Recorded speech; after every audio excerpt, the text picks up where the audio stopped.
dynamite. He's all right. Damn good singing. Fantastic great. I love him, man. He's great. I love it. Eddie James Kendricks.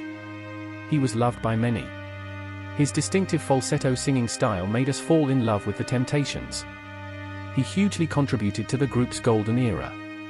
Hit single, The Way You Do the Things You Do, released in 1964 with him singing lead on the record, earned him international recognition. You got a smile so bright, you know you could have been a candle. Sadly, Eddie's life took a tragic turn, as he fell victim to the wave that claimed the lives of many 60s icons. In 1992, at a young age of 52, he died of lung cancer. While reports say that the cancer was brought about by the 30 years he had been smoking, many eyebrows were raised. Did they knowingly frustrate him to drive him to depression, knowing his weaknesses? Was there a secret motive behind this?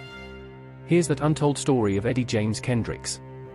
Born on December 17, 1939, in Union Springs, Alabama, Eddie Kendricks later moved to Birmingham, where he formed a close friendship with Paul Williams.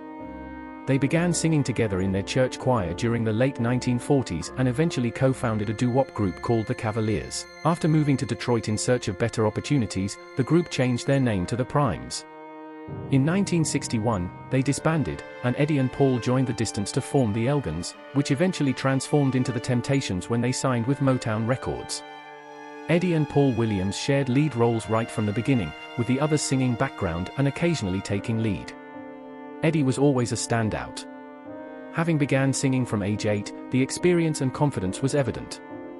On top of playing lead, he also co-wrote some of the great hits. He was responsible for creating most of the group's vocal arrangements and also served as wardrobe manager.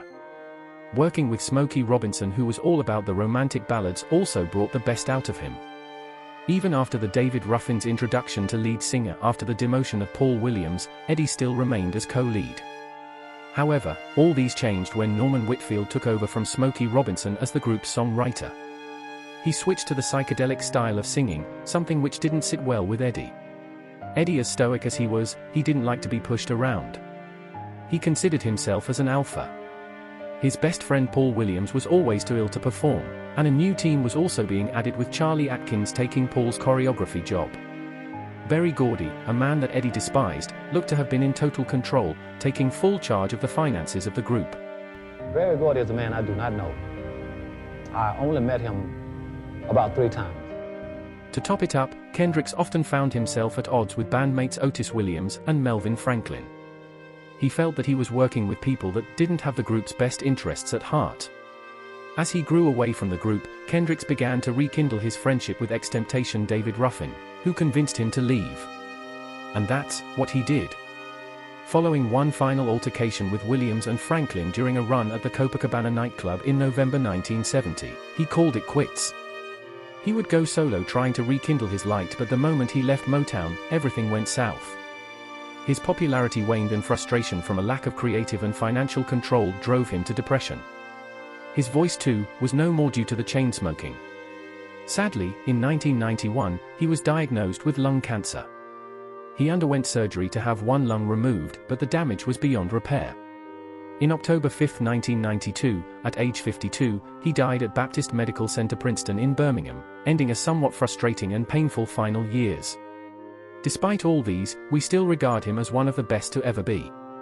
In our eyes, he is a legend. In our eyes, he will always be the face of the Temptations. He holds a special place in our hearts. What best describes your view on him? Do tell us in the comment section. Also, don't forget to subscribe. Here, don't go any further. All right. Tell me the truth. Have you been singing all your life? Well, since 8 years old. 8 years.